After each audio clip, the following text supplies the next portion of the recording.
All right, everyone, welcome. We've got Tein on here this morning. He's going to role play with me. He's going to be the agent. I'm going to be the buyer. And I just registered at his website, thinking about moving to Hampton Roads, and we're going to role play that out, okay? All right. Oh, ring ring. Hello. Hey, Tanya. Yeah. Hey, Tanya. My name is Tein. I'm a local real estate agent over here in Suffolk. How you doing today? Oh, good. How are you? How are you? Good, good. Yeah, I'm sure you're probably getting bombarded by some agents. I was just calling because I saw you were browsing online, and just curious. Are you guys looking to make a move in the next year, or are you just currently browsing? Um, yeah, I mean, I'm just kind of looking around right now to see what's out there. I'm not Cool. sure if we're going to move or not, but just kind of your site caught my eye, so. Awesome. Yeah, I saw that, and that's really cool. I like to browse as well. Do you guys currently own or do you rent? We're renting. Cool, cool, awesome. And what kind of homes do you guys like to normally browse for? Well, right now we're in a 2 bedroom and I'm pregnant, so we're probably going to want to upgrade. Oh, okay. Got it. Got it. And where are you guys currently renting at? We're in Virginia Beach, but he's going to go to Suffolk and work, so we're thinking Nice. about going that way eventually. Nice. Awesome. Awesome. And congrats on the baby, by the way. When you guys when is the baby when did the baby due? Thank you. In 3 months. 3 months. That is awesome. That's Yeah. awesome. So I guess you guys have outgrown the place you're currently at and you're looking for something a little bigger, is that right? Yeah, pretty much. Pretty Nice. much. Between 2 dogs and a baby coming, it's yeah. Oh yeah, you got yourself a handful right there. And Yeah, a little what kind of bit. dogs you got? A golden retriever and a Shih Tzu. Nice, nice. Have you started running into that problem at all with needing a little yard space as well? I don't know what your current rental spot. We Do you have any actually yard have a pretty space? big yard at our rental right now, so that's That's not good. necessary. But we just, yeah, but we're renting, That you know? yeah, that's good. Because I was curious because I've got 3 dogs as well and started running into that issue. I was like, I need a bigger yard. So, Yeah. but did you run across anything that's caught your attention yet? No, not really. I mean, I've seen, I guess I don't really know what to do next. Like, I see Yeah. some things that I like. I just don't know if that's in our budget. I'm not really sure. Um, I'm just kind of getting started. Yeah, that's a great question and as well something to be curious on, right? Trying to figure out your budget. From the sound of it, you haven't spoke to like a mortgage lender or anything like that, right? I think my husband has somebody to talk to, but I don't think we've started anything. Okay, no problem. And you and your husband, what obviously, you got the baby coming soon, 3 months or so. And then when is the lease expired on that, by the way? The lease is up in November. In November. Okay. So that's all right. And are you looking to get the move taken care of, before the baby's born or around, closer to whenever the lease situation gets sorted out? 'Cause that's gonna be coming up soon too, both Yeah. situations. Well, I guess I need to talk to my husband and see what we need to do next. Kind of Yeah, like I said, I was just kind of looking. I'm not sure what to do next. Do I need to get pre-approved? yeah, Um, you know, I know he's changing positions, but he's staying at the same job. So that's good. ideally, yeah, it'd be great to be in a home that we bought before the baby gets here, but I'm not sure how that'll work out. Yeah.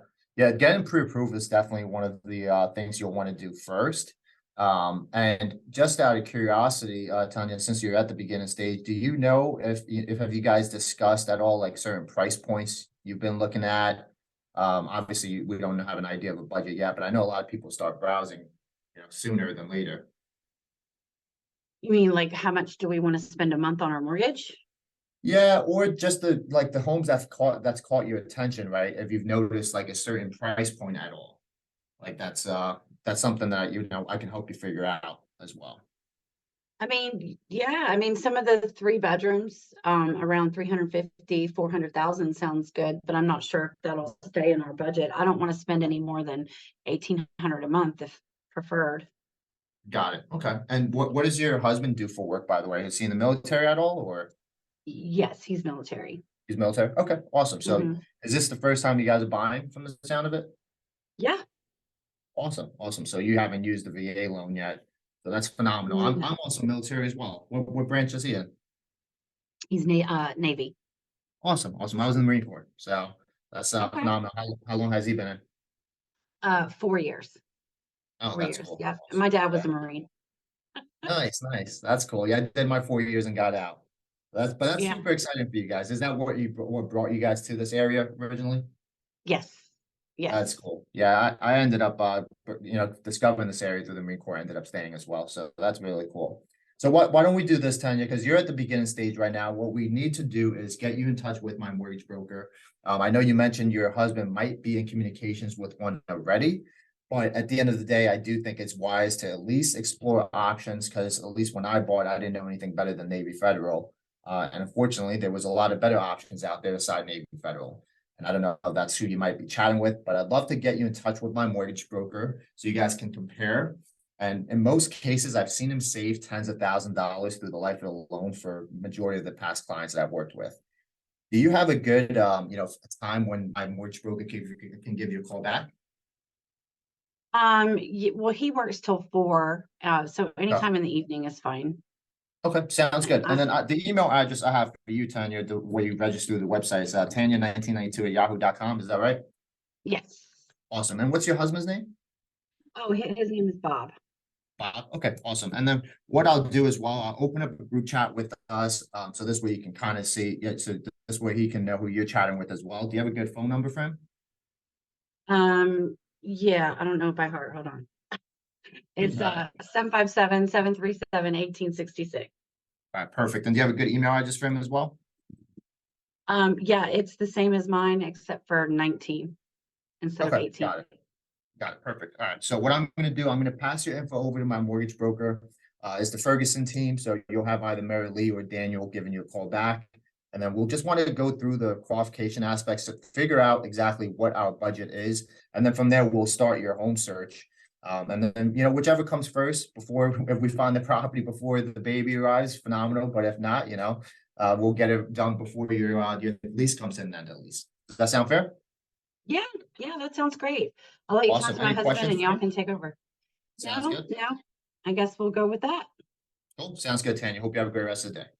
All right, you too. All right, guys, what do you think? Get this cat out of here. Go. So, like, That's depending on how, great. yeah, like she was very warm. So I just got into like the qualification aspect of it. But like, Yeah, I didn't want to like give you too hard of a time. but then if there's people that are like a little, not as warm and where they're a little colder, I'll start off with focusing on the properties first and then get my way in to get them pre-approved. So that's normally how we'll work it. We have a rule where it's like we'll show 1 day of properties without approval, and then go I have from a there. question.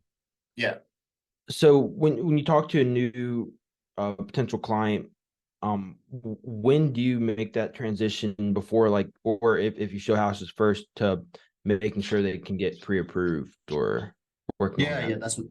that's a great question. So we like I was saying, if it's a warm person like how she was, where she doesn't mind at all having the conversation with a mortgage broker, she's trying to figure out her budget and whatnot. I got her and I'm gonna get her in touch with the mortgage broker right away. But then there's going to be colder leads where they're not as opening. They want to browse first before they, speak to a mortgage broker. The rule over here for us at our team is we'll do 1 day of showings without a pre-approval, but that's it. Because Yeah. what we'll do is we'll show it in person. And then in person, it makes the conversation a lot warmer where it's like, all right, perfect. Look, we've seen a couple of homesteading now, but realistically, we need to get you pre-approved to make sure we don't run into any problems. And we'll try to get the mortgage broker on the line right there and then. Sounds great. The only thing I would have done different is I would have, and I don't know, Tanya, you tell me if this sounds good, because you're the expert. You're better at this than me. You've been doing it longer, but I always put people on my Home Snap app, and get them off of like Zillow.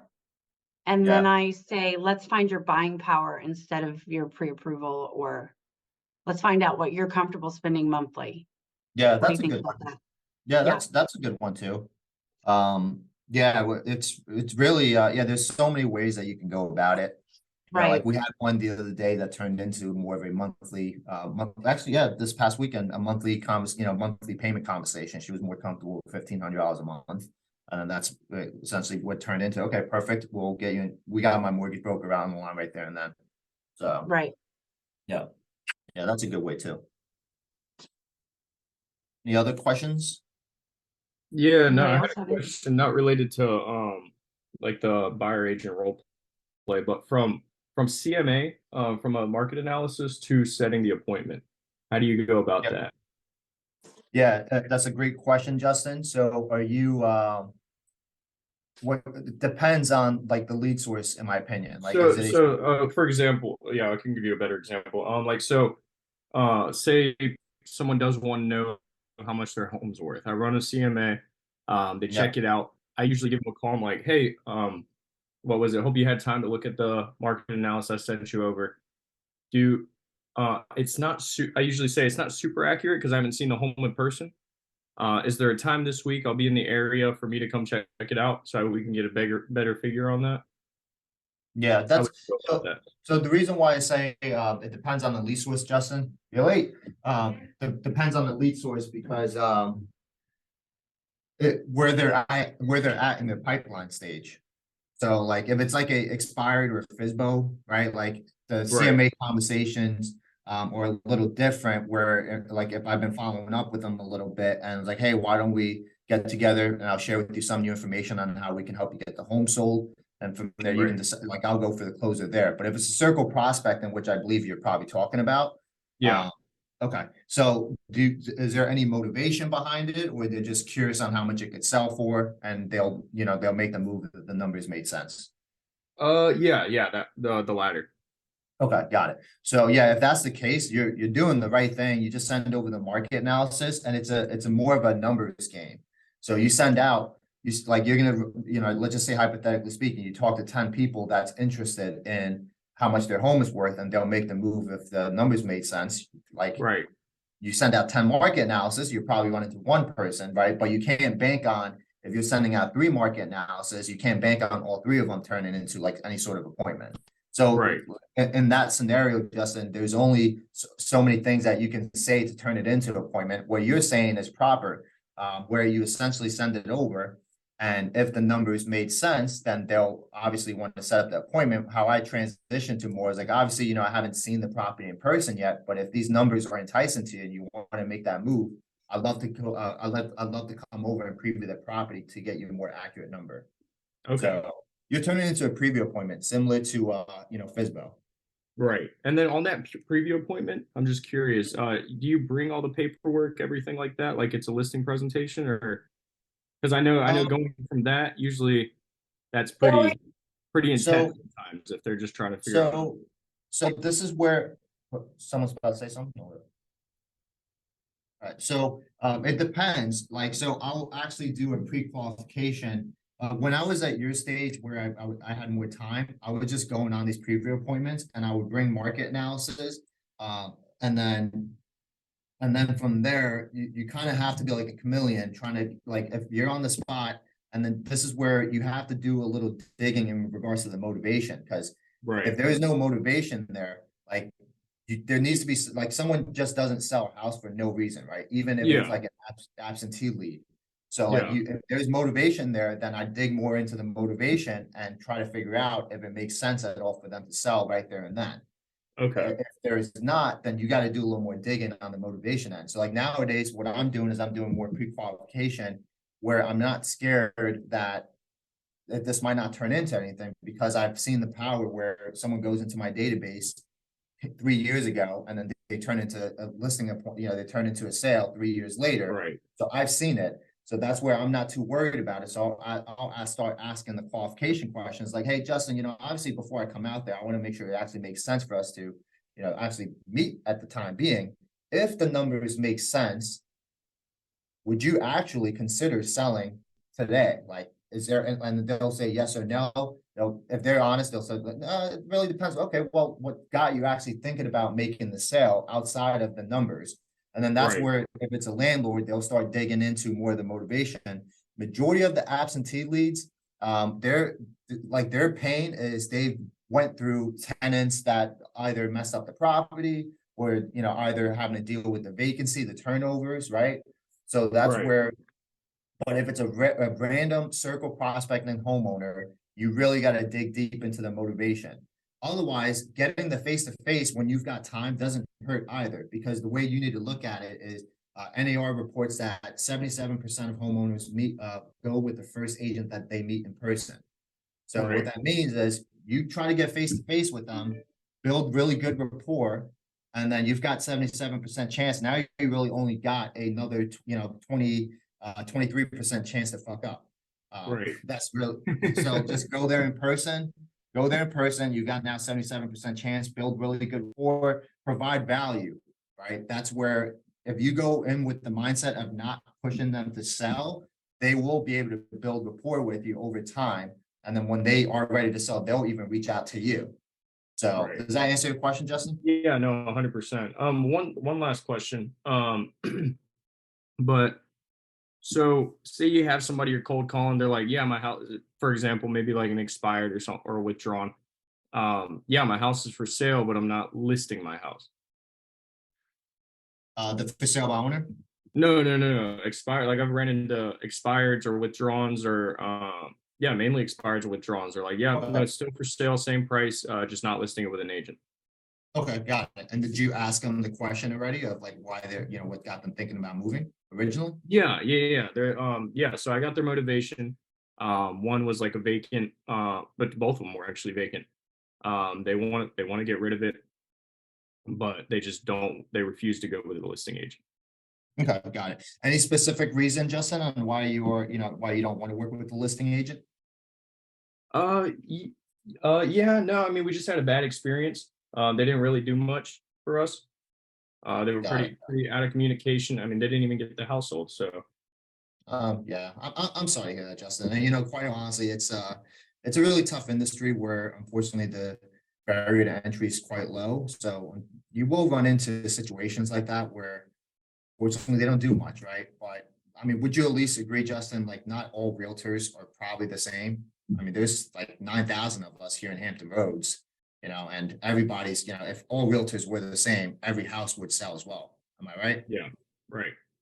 Right. So all I'm asking for, Justin, at the end of the day, you're not going to do anything unless it makes sense anyways. I'd love to just simply come over, preview the property, give you some feedback and tips on what might have went wrong so you guys can sell the home next time around, whether it's by your own or with another agent. And, I'll just share with you some information on how we can help you get the home sold. And from there, you can decide if it makes any sense at all for even consider working together. Does that sound fair? That sounds fair. I like that. That was really good. I like the So- whole give you That was tips really and good. things like that. Yeah. So all you have to do. I feel Justin- like, oh, sorry. Sorry, you're saying? I was going to say, I feel like when you make people feel comfortable and that you selling their house or helping them find a house or whatever it is that your goal is, that's not your only motivation, like saying like, hey, this might not be for you. This might not be for me. Yeah. You know what I mean? Yeah. Like all we Yeah, can do there's is ask another way you can questions turn and it. find out. Yep. Yeah.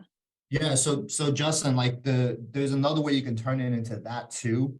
But really the breakdown of the objection handling. One, the expires that when withdrawals, you already somewhat know the answer, but a lot of people are scared to ask it because you're scared they're gonna say realtors suck, right? And then Yeah. if they do say realtors suck, I'm like, I can totally see why you say that. Cause I mean, I can't even stand realtors sometimes.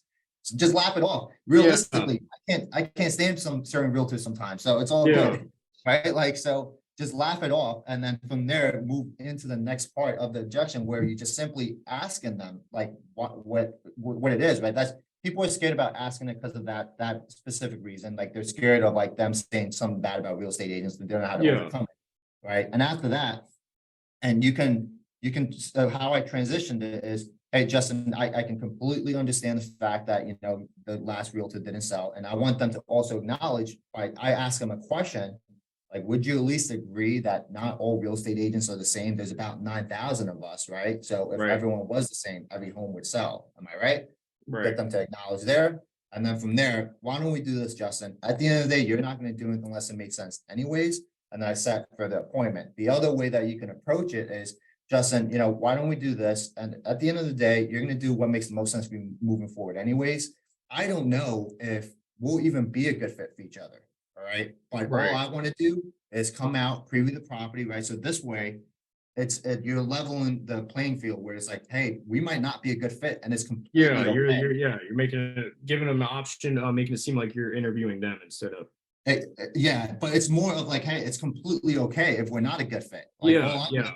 because they're making it into a whole like, you're pretty much like proposing to them before you even meet them, right? All you're trying to do is just simply go out and meet them first and see and go from there. So you're making the bigger thing turn into something very little. Why don't we just do this? I'm just coming out, preview the property, right? Make it very minuscule. Make sense? Yeah. Any- You know what I any other say all the time to people? What happened? I tell people all the time, listen, I mean, honestly, like, what's the worst that can happen? Yeah. And then I literally give them the worst case scenario. Like, somebody's like, oh, I buy a house, and then what if then, I can't afford it, or what if this happens? And I'm like, then you rent it out. And you go back to doing the same thing you were doing now. Like, that's the worst that can happen, is you tell me no, or you decide whatever. Like, and then they're like, oh yeah, I guess, cool. Yeah, all right. Yep, exactly. Yep. Anything else, y'all? Really good information here. Cool. Hey, Anything also, else, Justin? You still what? Any other objections you're running across I can help out with? No, that one that you helped me out with the other day, I'm not selling my house because I'm sitting on a good interest rate. That objection you helped me handle, man, it has been a game changer. Awesome, bro. What do you really say? have. What do you say? What I'm do you like, say? What do you say? I don't like, so the way I've been going about it is like, yeah, why would you sell your house? Why don't you rent it out, get a little extra cash flow on that, use it for the next mortgage payment, and take a line of credit out, and what was it? Use that for the next house. Yeah.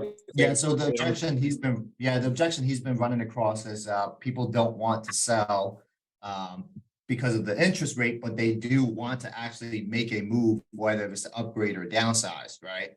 And then if they're really, really stuck on the interest rate, but they want to make the move, then what you can simply do is turn it into more of a cash flow thing. Like, hey, have you ever considered becoming a landlord and getting some cash flow? Turn that property into a rental, and then boom, you're covering you get your cash flow from that rental, and that can cover the next purchase essentially, where they're paying a lot more in interest or whatever. Yeah, that's gold. Like, we're writing up an offer today because of that objection. Awesome. Yeah. Don't they look at it as like 75% of the rental value? Like, Yeah. or It's like They're 75%. taking it, so they're putting their house on the market as a rental, taking that as income to go purchase another one. Exactly. And then if they have good amount of equity in it as well, they just take out a home equity line of credit from that property and go purchase the next property with it. So that's like where it's like, all right, we can't, like, they're just somebody that just completely stuck on the interest, the 2% interest rate. Yeah. Like, all right, why don't we just Right. get amazing cash flow from it then? And then if you really want to make this move, but you don't want to let go of the 2% interest rate. Yeah, I got 2 really hot leads this weekend. One, we showed a house, we're writing up an offer today, and then another one, we're getting her qualified now. So, Awesome. Glad you tried that out, man. Glad you tried that out and it worked dude, out. it's gold. I'm using it for the rest of the time. That was all. That was exactly what I needed. Good stuff, though. Justin, are you just calling on FSBOs mostly, or? No, mostly circle prospecting. I do call FSBOs throughout the week to set up appointments, preview the property, things like that. What's circle prospecting? You mean like going through your CRM? No, Random not necessarily. homeowners. So there's a tool you can use called Mojo Dialer. Oh, yeah, You can join Tain's group too if you do decide to. But yeah, so you literally circle a neighborhood, all the numbers and names and addresses come up, and you just call around the neighborhood. Oh, gotcha. So it's a lot colder leads, but it's a way to collect emails, to put them on your newsletter, to put them on a monthly market report, things like that. Justin, do you have the investment sheet by any chance as well? Investment sheet? Yeah, I'll put it in the chat here. This is a rental analysis sheet in case if you ever need it. I just put it in the chat. It's So this in way you Discord can, chat? it's good for investors, but you know, if somebody's trying to figure out, like, if you got a rookie investor and they're just trying to figure out what their cash flow, their cash on cash return might look like. But if you got somebody as well that's like on the fence, but you know their numbers, and then you plug it in and you're like, dude, you get a freaking 30% cash on cash return if you did this, and as well, you'd be able to live for, whatever, only paying a certain amount of mortgage. But I just put Yeah, in I the like chat. that. Yeah, usually I'll just tell them, like, while I'm on the phone with them, I'm just running the rental numbers, and I'm Yep. like, hey, how much you paying a month on your mortgage now? And then I subtract the difference and go from there. Yeah, so that sheet right there will help you determine like the cash flow, cash on cash return and whatnot. Okay. Yeah. Cool, man. Anything else, Joe? I appreciate Alright. you doing this. Yeah, Let's all anything? hit the phones. Don't forget 10 o'clock, Crush it. Robert's live. Sounds good, y'all. Have a good day. All right, y'all kill appreciate it. Put it back on the calls, Have a y'all. great week. See ya.